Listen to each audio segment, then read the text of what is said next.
distintivo, humanismo mexicano, no solo por la frase atribuida al literato romano Publio Terencio, de que nada humano nos es ajeno, sino porque, nutriéndose de ideas universales, lo esencial de nuestro proyecto proviene de nuestra grandeza cultural milenaria y de nuestra excepcional y fecunda historia política. Ahora bien, ¿cuáles son los principios políticos, económicos y sociales del humanismo mexicano que postulamos y que inspira a la Cuarta Transformación? Trataré de explicarlo de manera breve. En lo político no aceptamos el derrotismo, estamos a favor de lo que expresó el padre de nuestra patria, Miguel Hidalgo y Costilla. El pueblo que quiere ser libre lo será, que por el bien de todos, primero los pobres. Esta frase debiera ser la esencia de la actividad política, porque es sinónimo de humanismo y una forma distinta de entender la importancia del poder, cuyo ejercicio, como lo he dicho muchas veces, solo es puro y virtuoso cuando se pone al servicio de los demás. Pero atender a los más pobres es también, por si fuese poco, repetí, la sigo repitiendo, decía, solo el pueblo puede salvar al pueblo. Y otro oaxaqueño, el presidente más grande que ha tenido México, el mejor presidente en toda la historia, Benito Juárez, un indígena zapoteco, decía, con el pueblo todo, sin el pueblo, nada. ¿Quién respalda la Cuarta Transformación? ¡El pueblo! Por eso nunca, jamás vamos a traicionar al pueblo. No olviden que lo principal es tenerle amor al pueblo, querer al pueblo. Ese sincero sentimiento, nada bueno se puede hacer en la vida, y menos en la política, que contrario a lo que se suele pensar, es uno de los oficios más nobles y de la más alta jerarquía espiritual. Que se escuche bien y que se escuche lejos. La auténtica política es profundamente humana en su fundamento, en su esencia y sobre todo cuando se practica en bien de los demás y en especial de los pobres. Amigas, amigos entrañables, sigamos el cambio de mentalidad, la revolución de las conciencias. Hagamos realidad y gloria el humanismo mexicano. ¡Que viva México! ¡Viva México! ¡Viva México!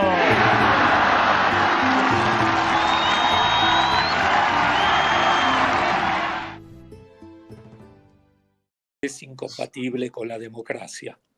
El neoliberalismo no cierra sin represión, porque evidentemente los cánones de la ultraderecha siguen vigentes, como es el caso del odio, el cinismo, la vulgaridad y el desprecio por la ciudadanía en general.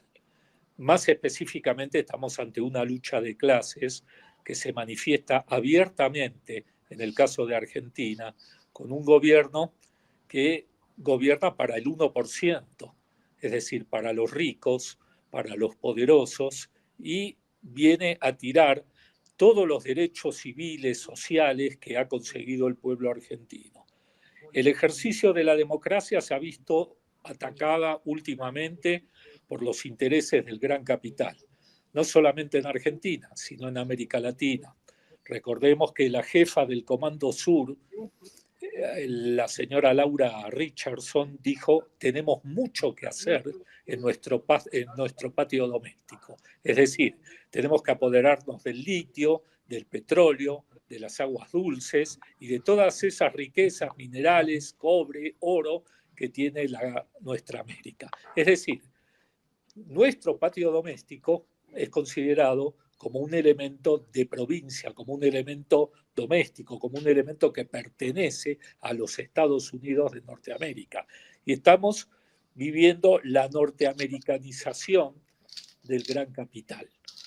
En realidad, los gobiernos progresistas han sufrido no solamente por volver a la democracia, sino que durante la democracia, la recuperada democracia, también han padecido cárceles, exilio, como es el caso de Lula da Silva en Brasil, el caso de Mel Zelaya en Honduras, el caso de Correa en Ecuador, el caso, ya vimos, de este intento de golpe de Estado y asesinato contra el compañero Evo Morales en Bolivia en 2019.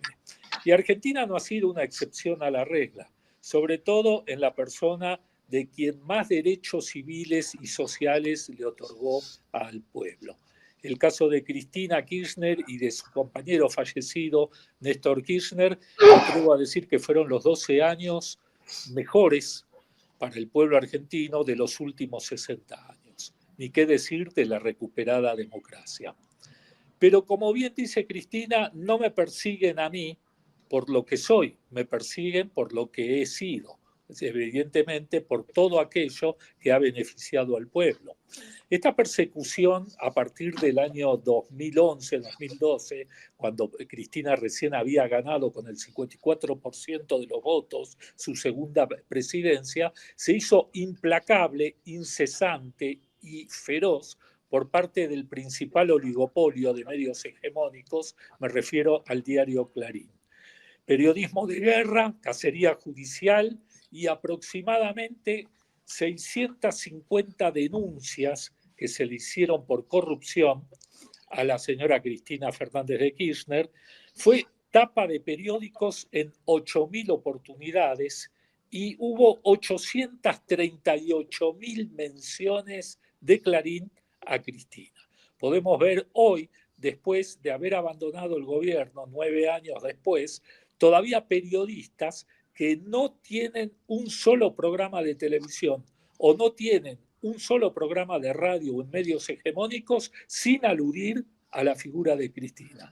Por supuesto, estamos hablando de periodistas entre comillas, son operadores políticos, son pseudo periodistas, son ensobrados que responden a su patrón y responden al poder de turno.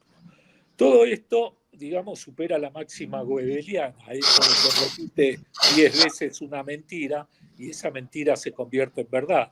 En este caso, como he dicho recién, estamos hablando de 838.000 menciones solamente del periódico Clarín, acompañado por otros medios hegemónicos como la editorial Perfil o como el diario de la oligarquía criolla, que es el diario La Nación, que además también tiene un canal de televisión cuyo principal accionista es Mauricio Macri. El caso de Milei es un caso que ya hemos expuesto anteriormente como un gobierno no solamente entreguista, cipayo, digamos, al servicio de los grandes corporativos, sino que aparentemente se vio fortalecido ahora con el triunfo de Donald Trump en Estados Unidos.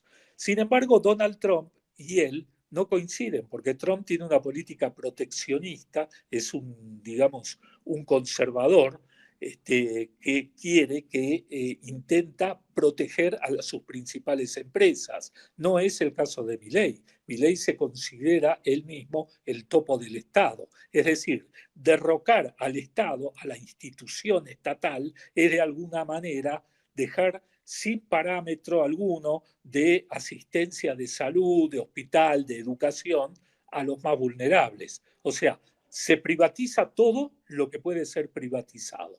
En este momento, por ejemplo, se está tratando de privatizar la línea de bandera aeronáutica, que es Aerolíneas Argentinas, que es también un pedido del principal socio de Milei, que es Mauricio Macri, ¿sí?, a cambio de la territorialidad que le dio en las elecciones y a cambio de la conformación del gabinete, donde sus principales adláteres conforman lo que es el gobierno de Milei. Concretamente, la represora ministra de Seguridad, Patricia Bullrich, Toto Caputo, el ministro de Economía, Sturzenegger, el ministro de Planificación, es gente de Mauricio Macri. Es decir, la ultraderecha se ha unido y llama la atención la quietud, la falta de contestatarios, la falta de oposición, una oposición que no se opone, una oposición que ha sido corrompible para poder sacar todas las leyes de Milei adelante.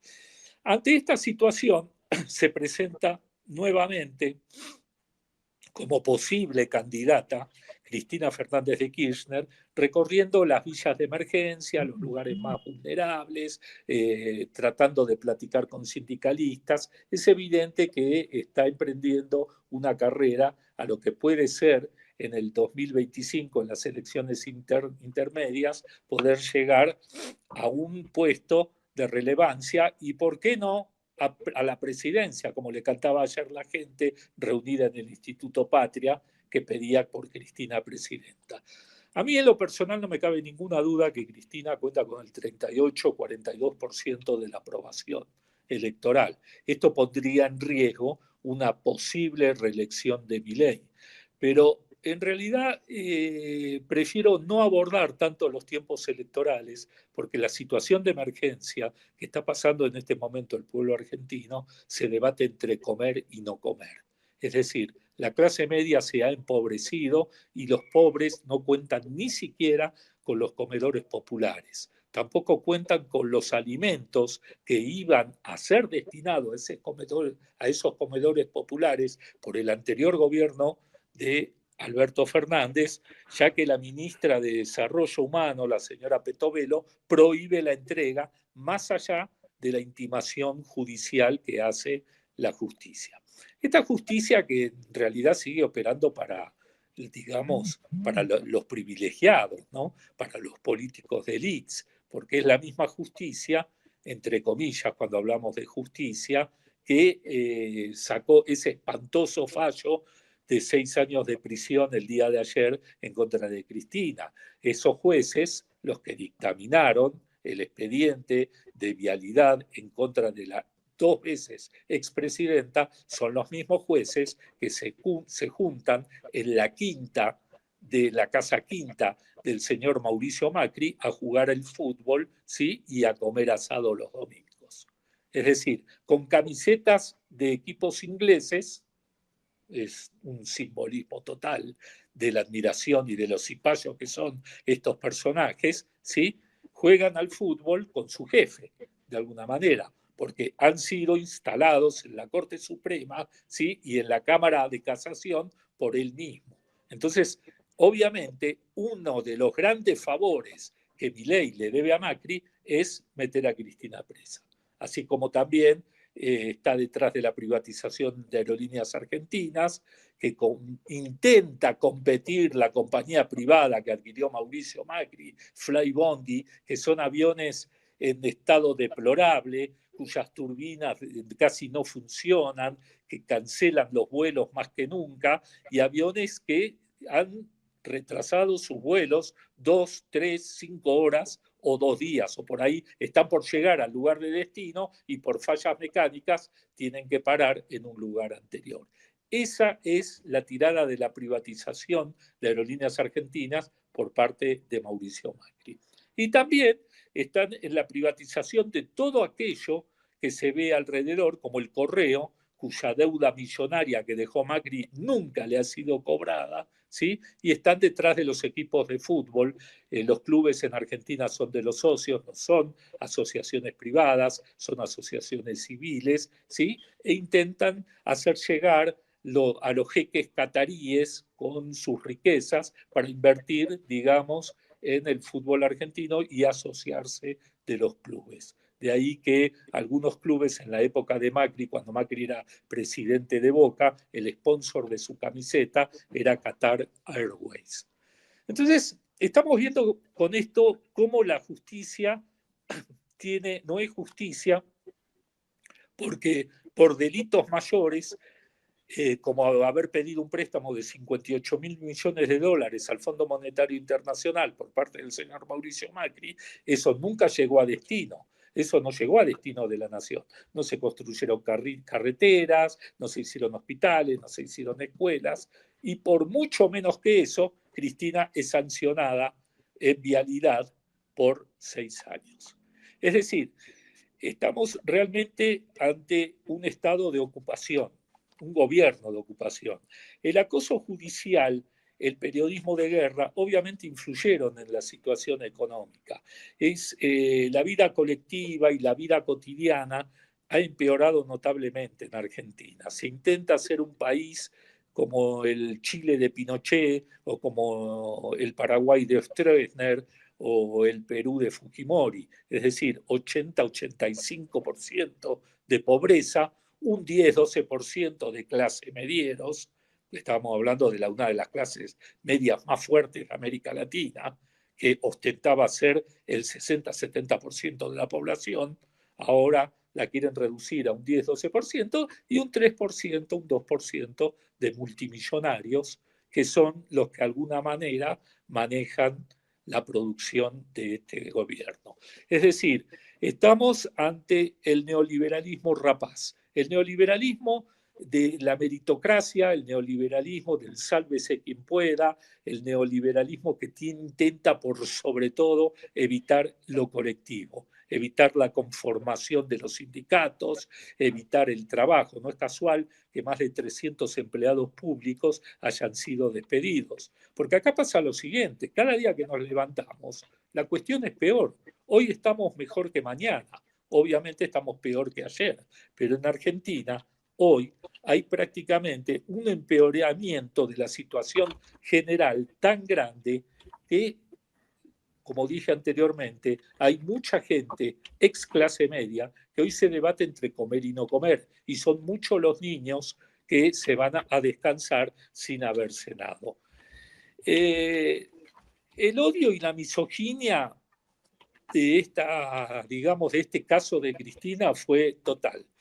Lo que históricamente se ha conseguido fue destruido en pocos días por este gobierno y el ámbito quizá más vergonzoso de ellos son los periodistas, los pseudo periodistas de los medios de comunicación hegemónico, quienes han, digamos, tratado a Cristina con un desdén absoluto, de decirle yegua, puta, montonera, es decir, no hay un respeto ni como presidenta, ni como vicepresidenta, ni como persona. La inoculación del miedo, la inoculación del odio, buscar un chivo expiatorio, buscar un enemigo, aunque sea invisible enemigo, son las características del neoliberalismo rapaz. A esto llega la ultraderecha argentina, la misma ultraderecha que en este momento se manifiesta en el caso de Vox en España, en el caso de Meloni en Italia, pero no es lo mismo, no es lo mismo, porque en este caso, digamos, el cruce del odio es brutal. Esto se ve en la televisión todos los días, según los canales o la plataforma que se adquiera, y en una rispidez y una aspereza que tiene que ver con la vida cotidiana. Digamos, no es el mismo país de hace 2 años donde se veía, se vivía con alegría, más allá de los problemas y la falta de acción del gobierno de Alberto Fernández, estamos viendo que en menos de un año de Milei las condiciones de deterioro económico, social, cotidiano, son abrumadoras. Me quedo para cerrar con la frase de Cristina cuando dice públicamente que le dice al dueño del oligopolio Clarín, al señor Mañeto, meteme presa, pero como mascota tuya, nunca, nunca voy a ser tu mascota, porque además nunca me voy a callar. Esperemos que los tiempos cambien. Paso la esperanza al compañero José Miguel.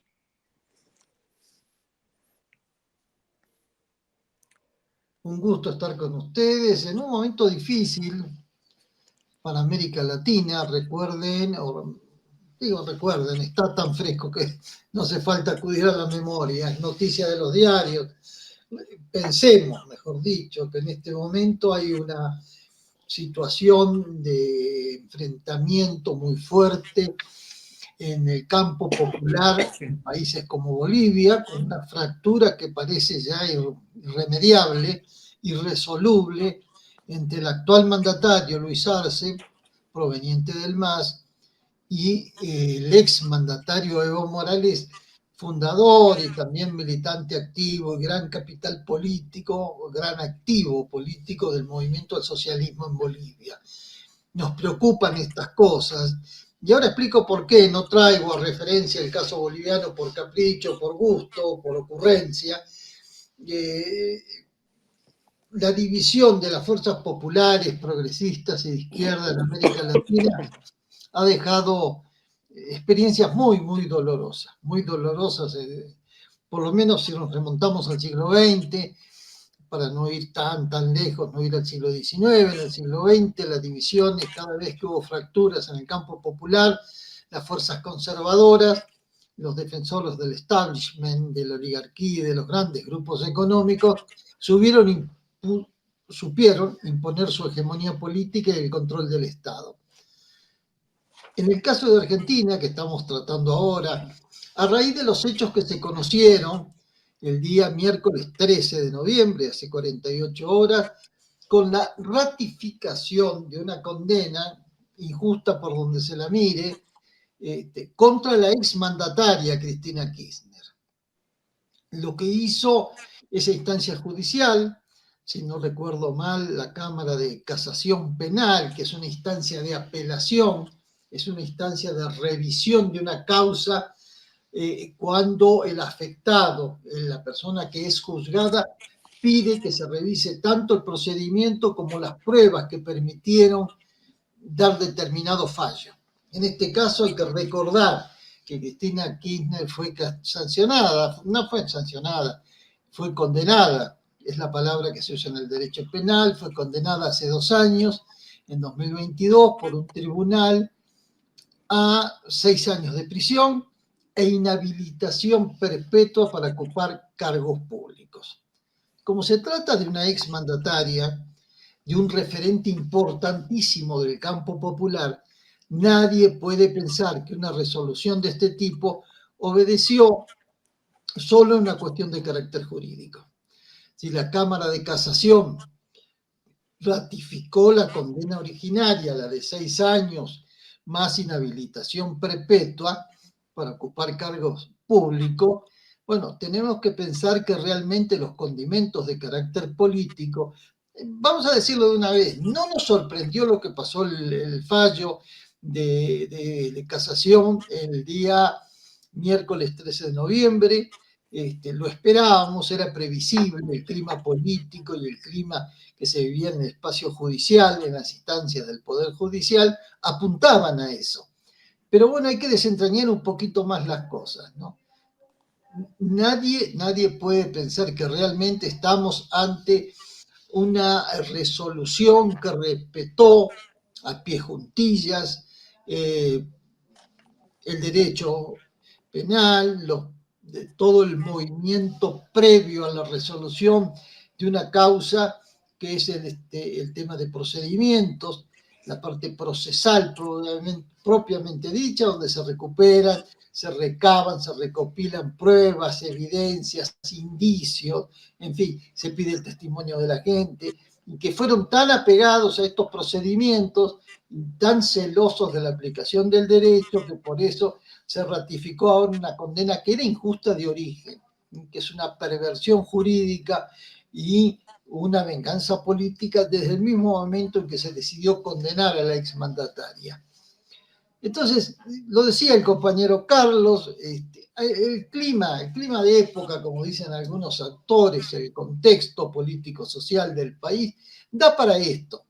Un gobierno ultraconservador como el de Javier Milei, que hace tabla rasa, con conquistas sociales, con prestaciones para los sectores populares, que sobre pretexto de depurar las finanzas públicas y el funcionamiento del Estado, cierra muchas instancias del servicio público, quedan miles de trabajadores, de empleados del sector público en la calle, la burocracia en el buen sentido, no en el mal sentido, empleados al servicio del Estado, están siendo desplazados o recontratados con una situación de precariedad laboral absoluto, y otros han sido despedidos sin indemnización previa, sin pago indemnizatorio, aún tratándose de gente que proviene de muchos años de actividad laboral en el servicio público. Bueno, este gobierno tiene tiene, entre otras misiones, además de desmantelar lo que quedaba del antiguo estado de bienestar en Argentina, herencia del peronismo, y fortalecimiento de los dos gobiernos o tres gobiernos populares, del de Néstor en primera instancia, y después los dos de Cristina, 12 años de gobiernos populares que defendían los intereses de los trabajadores y de los sectores más castigados por la mala distribución del ingreso, que es un tema del capitalismo en Argentina y en todos los países con economía de mercado. Bueno, se arrasa con eso y se quiere imponer, bajo el argumento de dañar las finanzas públicas. No es casual que el gobierno de Milei tome como caballito de batalla el tema presupuestal y el déficit del sector público. Dice, bueno, se gasta mucho, el Estado está gastando mucho menos, por lo tanto, el déficit de las arcas públicas en relación al Producto Interno Bruto es mucho menor que lo que tenía Argentina en los años pasados, ¿no? Claro, no explican que todo eso se logra restringiendo muchos recursos que iban a los sectores sociales menos favorecidos, promotores de las políticas públicas y de los programas sociales destinados a la población de más bajos ingresos, que eso está afectando la economía, que hay una recesión económica manifiesta, sobre todo en consumos de carácter popular, en alimentos, en vestimenta, calzado, medicinas, porque también se han recortado las partidas presupuestales que atienden las necesidades de la tercera edad, jubilados, pensionados, personas con discapacidad, personas con enfermedades crónicas. Todo ese sector ha sido sumamente castigado por el gobierno de Javier Milei. Ahora bien, un clima de recesión económica, se produce menos, se consume menos, ¿no?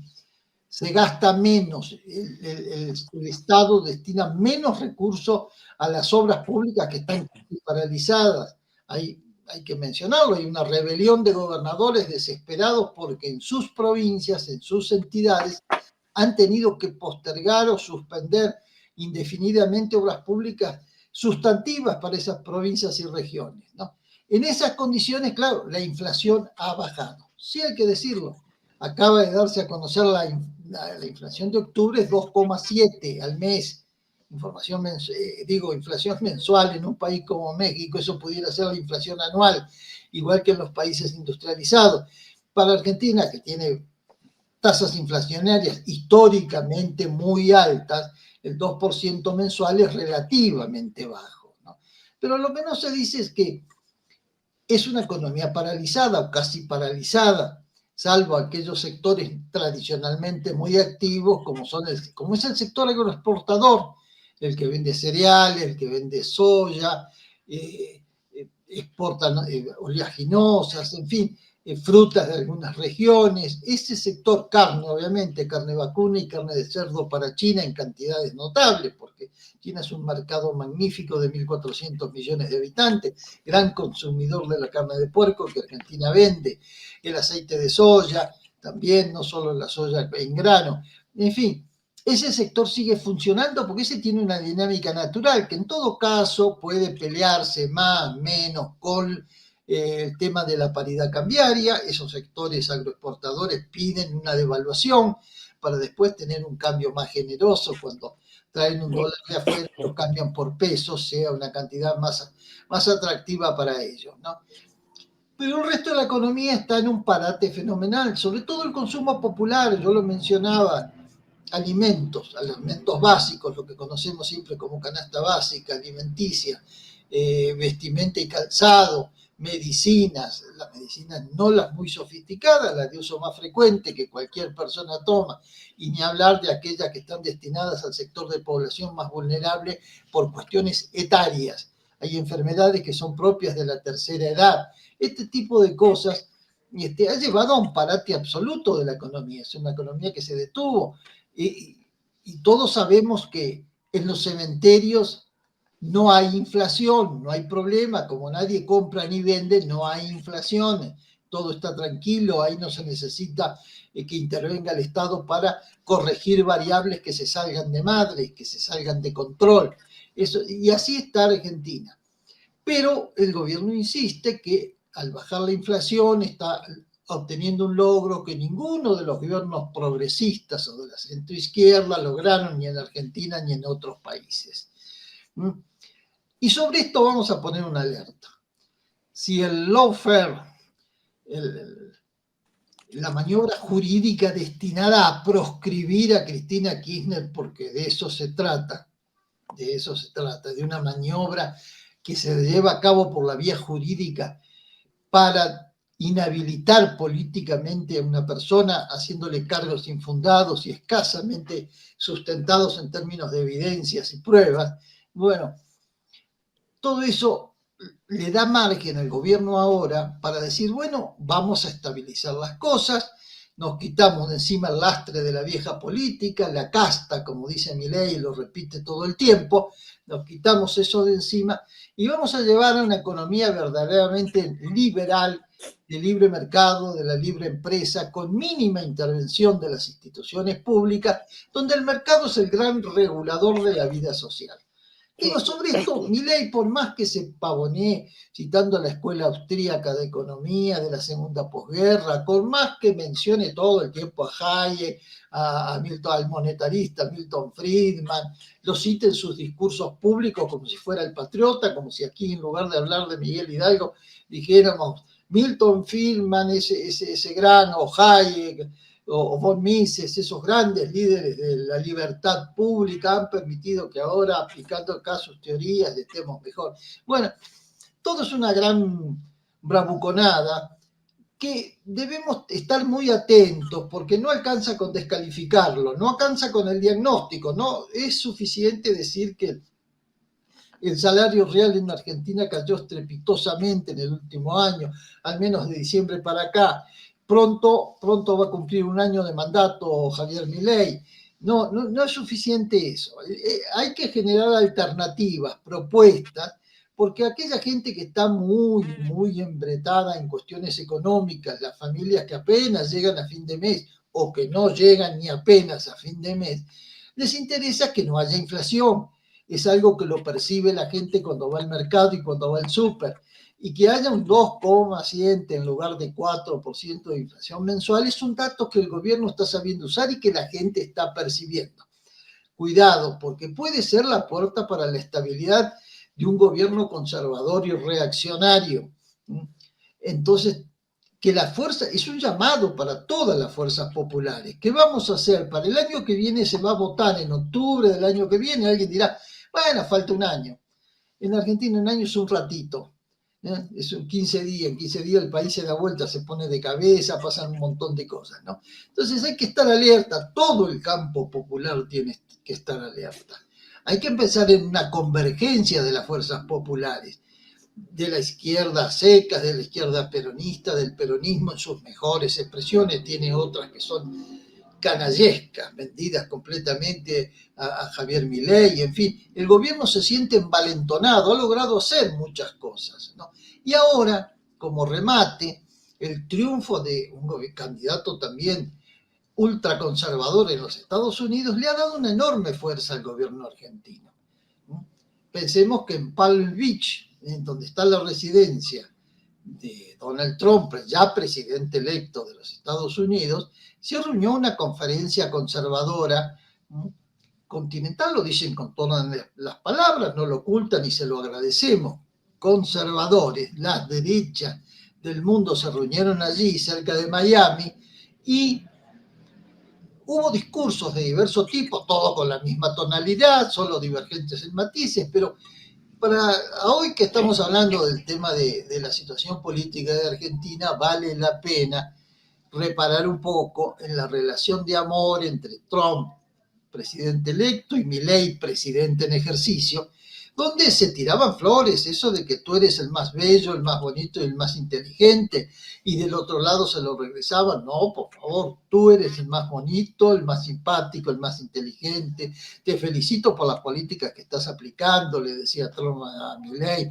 Estaba presente Elon Musk, este re multimillonario, dicen si las estadísticas de Forbes y otros organismos de la prensa económica tienen razón y están bien informados, y pensamos que sí, que es la mayor fortuna del mundo, muy cerca de otras también, digo, esta BlackRock, esta famosa financiera que compra pasivos, compra papeles o títulos de todos los estados del mundo que están en crisis, los refinancia y después se los cobra 3 veces o 4 veces más.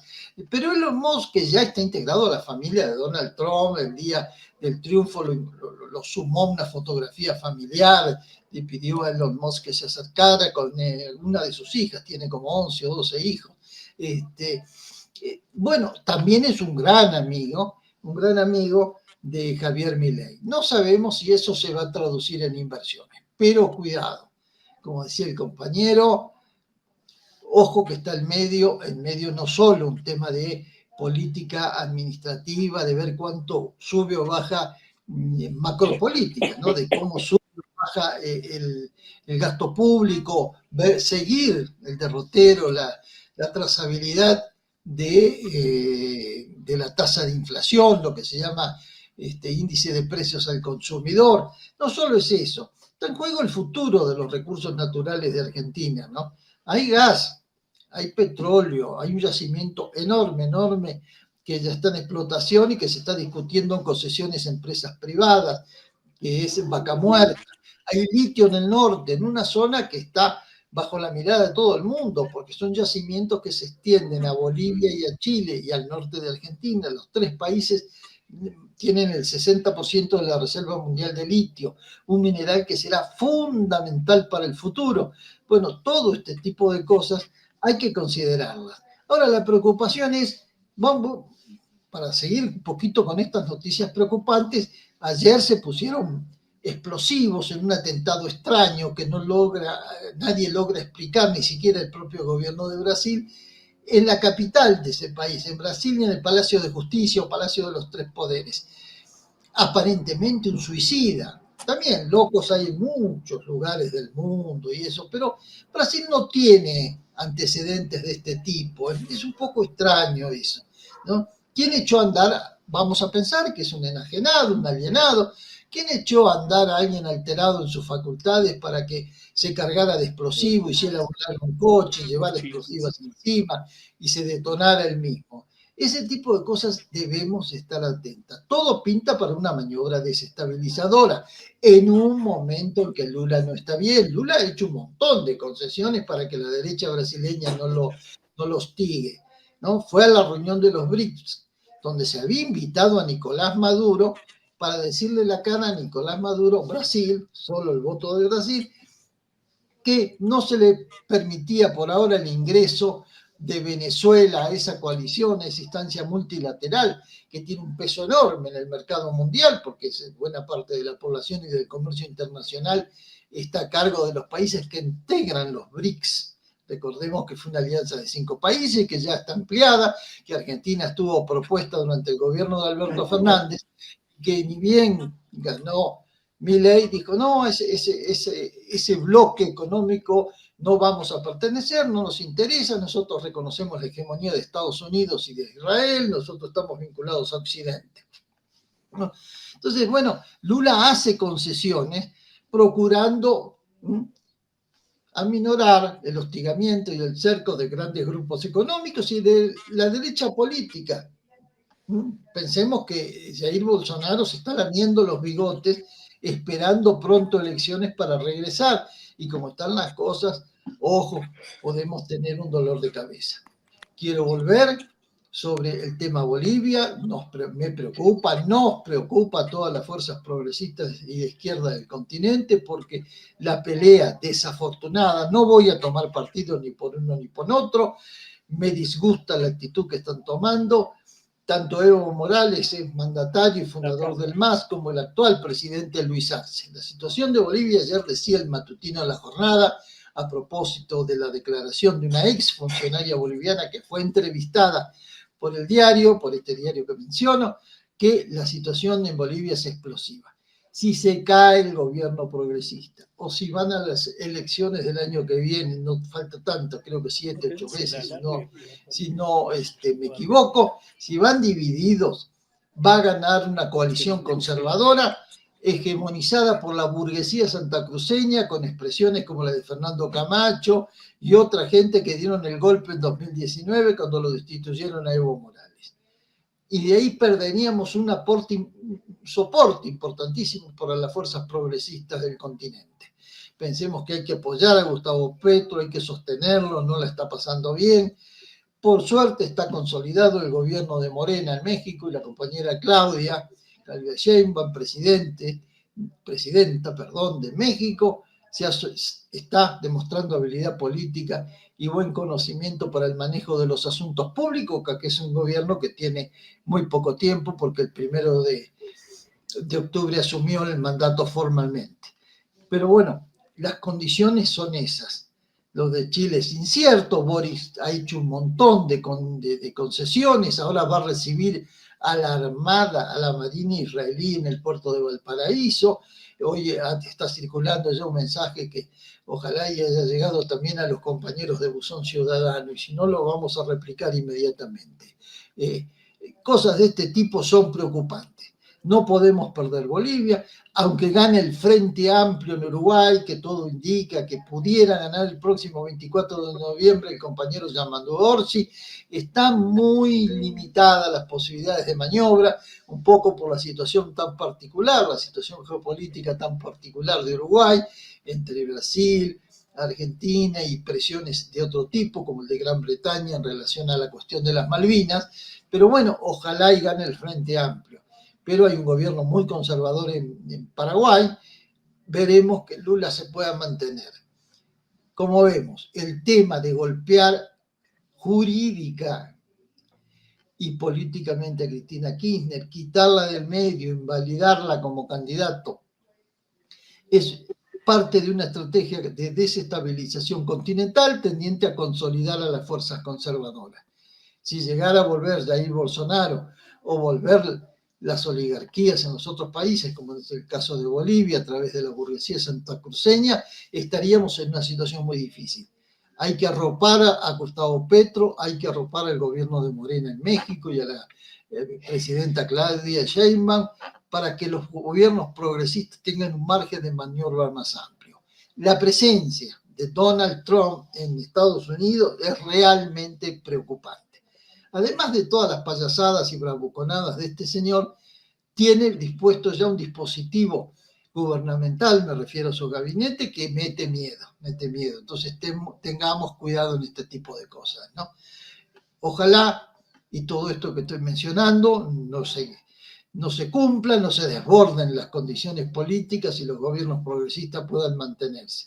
Que el MAS repita su ganancia, su triunfo, y el año que viene, porque se va a elegir presidente de la República, que las fuerzas populares argentinas en la elección legislativa de octubre del año que viene obtengan un buen resultado para bloquear la política antipopular y desnacionalizadora de Javier Milei. Por acá estamos, querido Toño, Carlos y amigos de Buzón Ciudadano. Agradecemos esta invitación para hoy, para un tema que nos preocupa enormemente.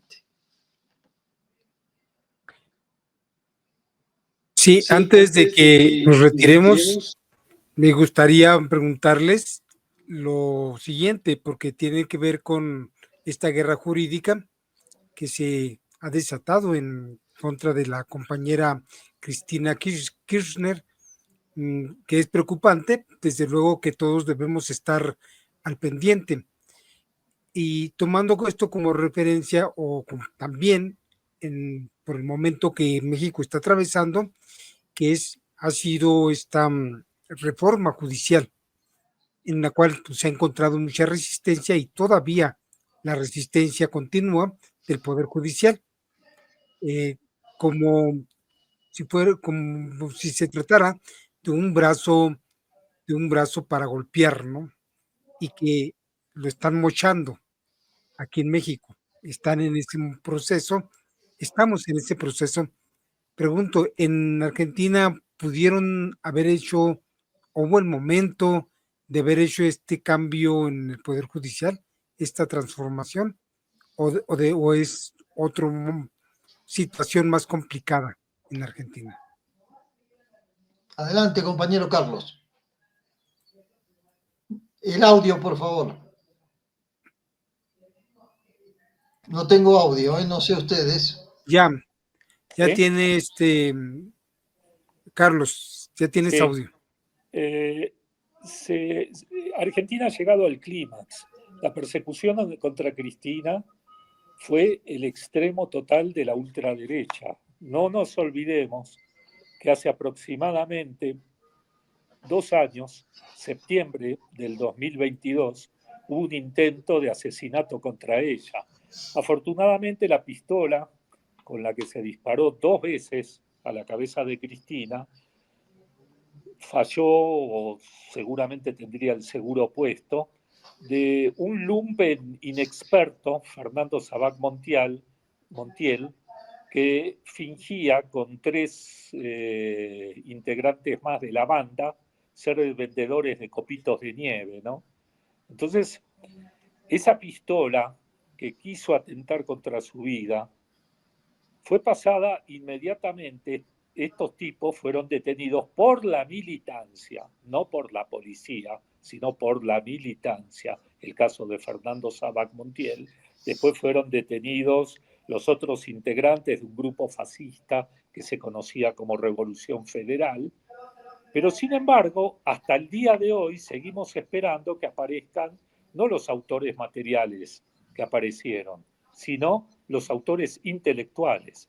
Entre ellos hay algunas averiguaciones judiciales que pesan sobre los hermanos Caputo, que a su vez son íntimos amigos de Mauricio Macri. Los hermanos Caputo financiaron al jefe del grupo fascista, Jonathan Sosa, con aproximadamente 7 millones de pesos.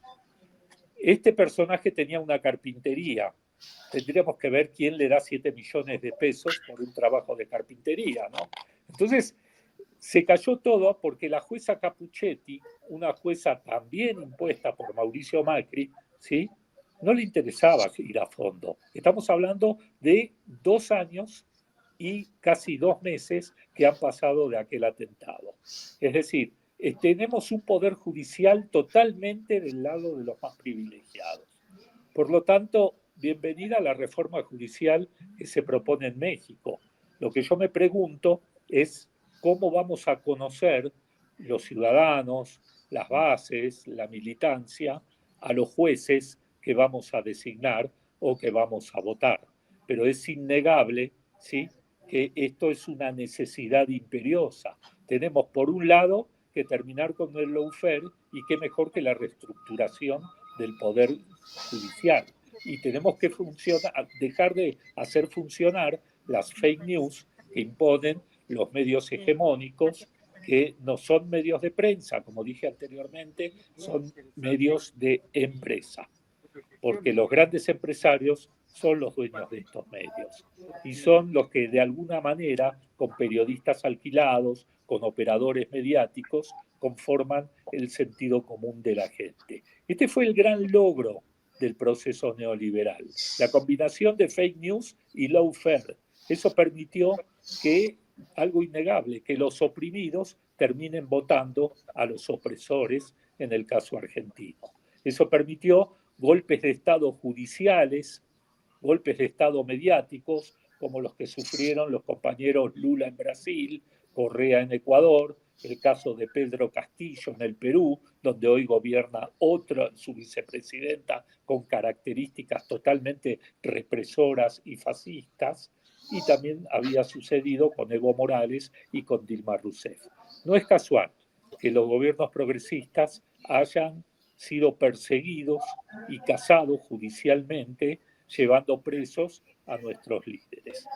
Para eso necesitamos hacer una labor no solamente de reestructuración, sino de representación directa, de una democracia directa, donde nuestros representantes, digamos, contesten directamente a las peticiones del pueblo. Tampoco es posible que tengamos un coordinador acá en México, en la Cámara de Senadores, un coordinador como el señor Monreal, porque no podemos confundir con Noroña, que tome un helicóptero privado para trasladarse a San Lázaro. Entonces, todas esas cosas y todo aquello que se cuece en lo oscurito y a espaldas de los pueblos Debemos nosotros mismos, los ciudadanos, a través de comités de base, de abajo hacia arriba, y formando esos comités vecinales que ya se hicieron en procesos de autogestión en poblaciones vulnerables, como en el Estado de México, en Ciudad Neza, como en Tepito, aquí en la capital, o en la misma Iztapalapa durante el periodo de Clara Brugada, y tenemos que eso tratar de hacerlo a nivel general. De esa manera vamos a poder cambiar esta casta de privilegiados que obviamente gobierna para los...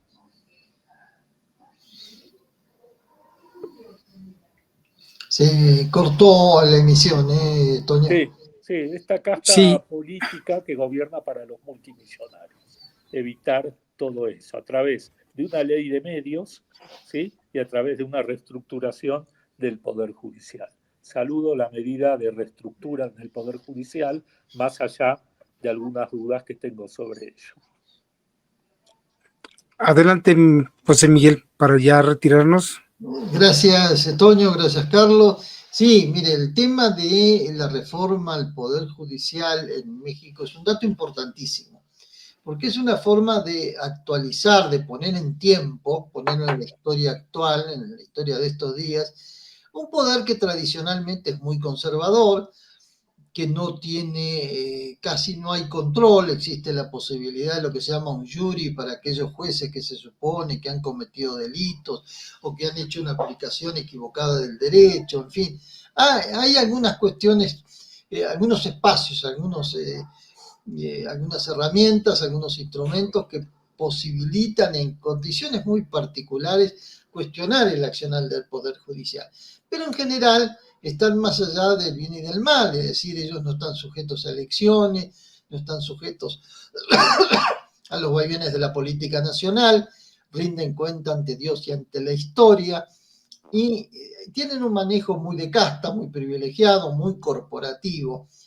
En general, como decimos, suele ser en todos los países, y México no es la excepción, una fuerza conservadora. Por suerte, el gobierno del presidente López Obrador y ahora el de Claudia han impulsado una reforma de ese poder de la Unión que permitirá democratizar la elección de sus integrantes, crear instancias de participación social para que estas personas tengan que rendir cuenta ante episodios poco claros en la aplicación del derecho. Porque si no es así, es muy difícil cuestionar la acción de los magistrados, ¿no? Entonces, hay que impulsar la reforma esta. La prueba es que le ha dolido tanto al conservadurismo mexicano, que siguen pataleando de que estamos perdiendo la república, que es un gobierno autoritario, que vamos hacia un régimen de partido de Estado, en fin, disparates, realmente disparates.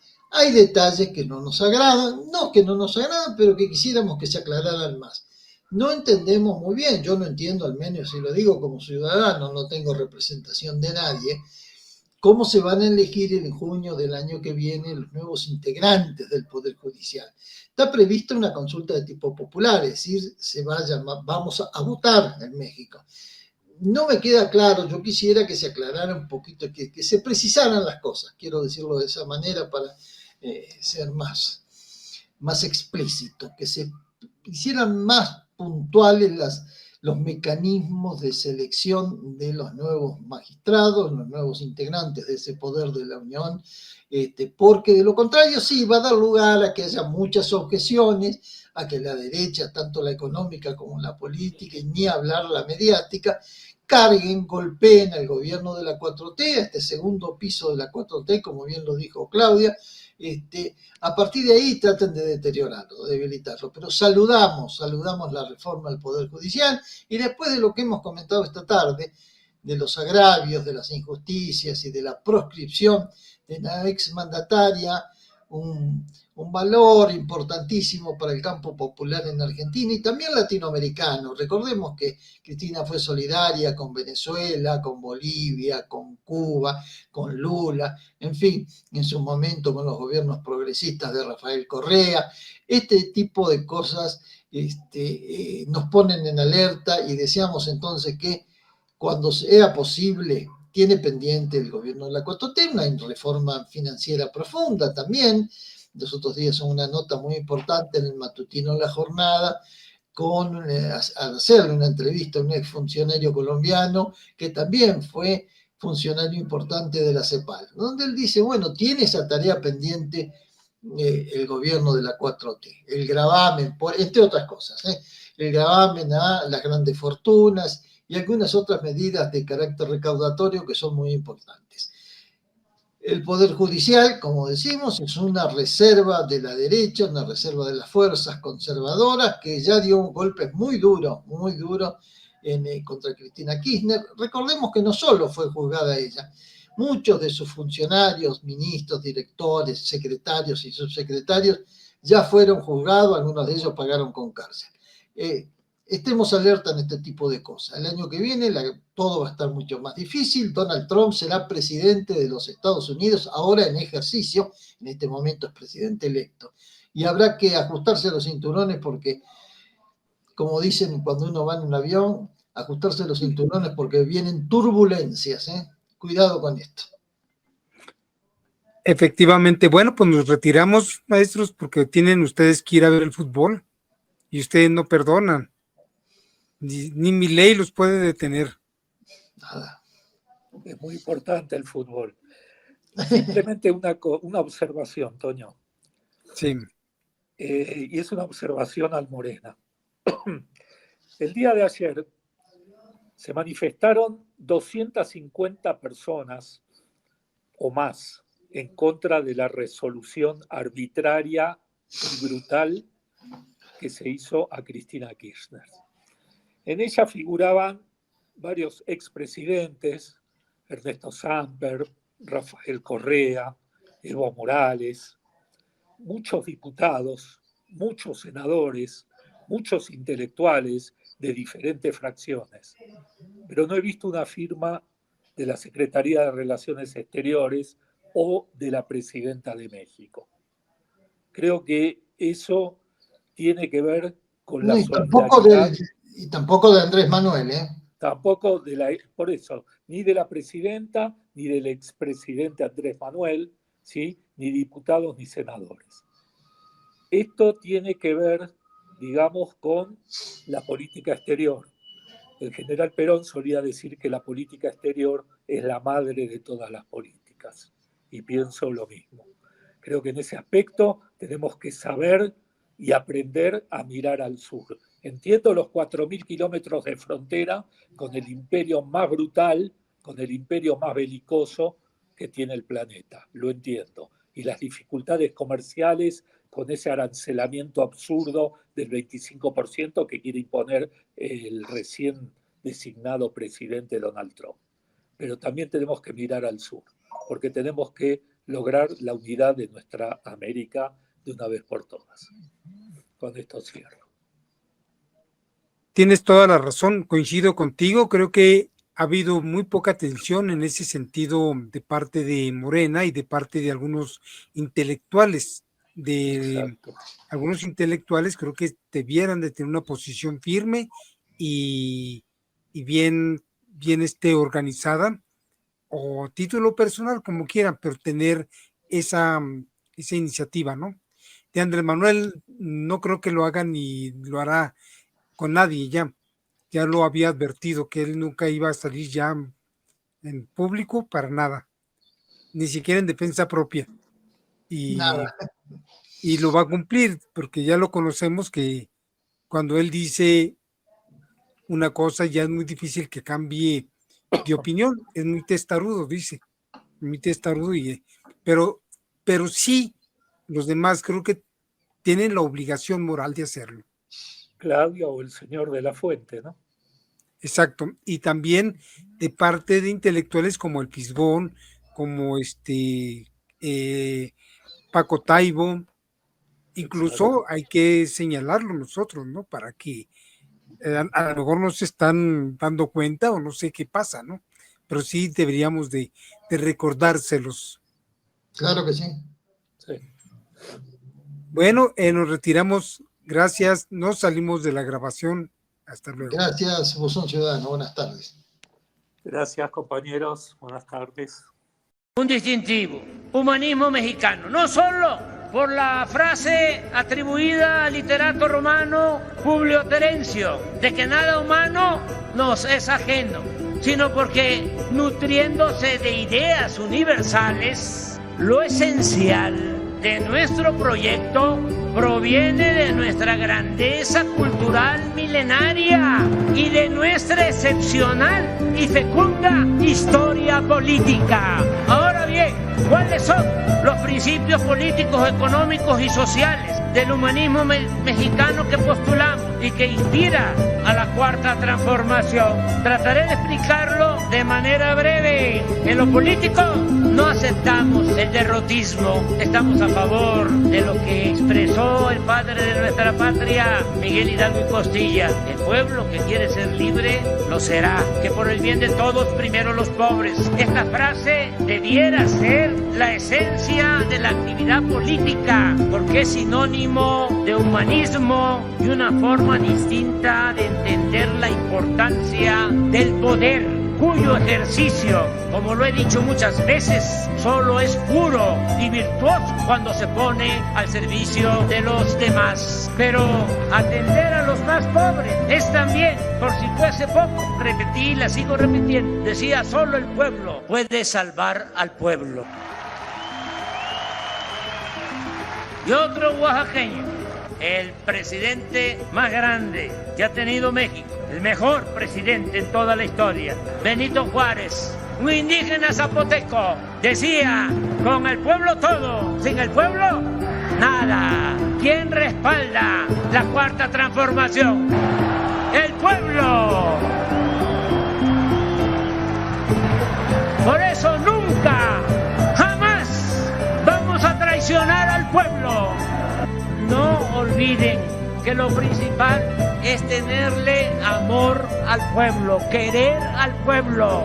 Ese sincero sentimiento, nada bueno se puede hacer en la vida, y menos en la política, que contrario a lo que se suele pensar, es uno de los oficios más nobles y de la más alta jerarquía espiritual. Que se escuche bien y que se escuche lejos. La auténtica política es profundamente humana en su fundamento, en su esencia y sobre todo cuando se practica en bien de los demás y en especial de los pobres. Amigas, amigos entrañables, sigamos el cambio de mentalidad, la revolución de las conciencias. Hagamos realidad y gloria el humanismo mexicano.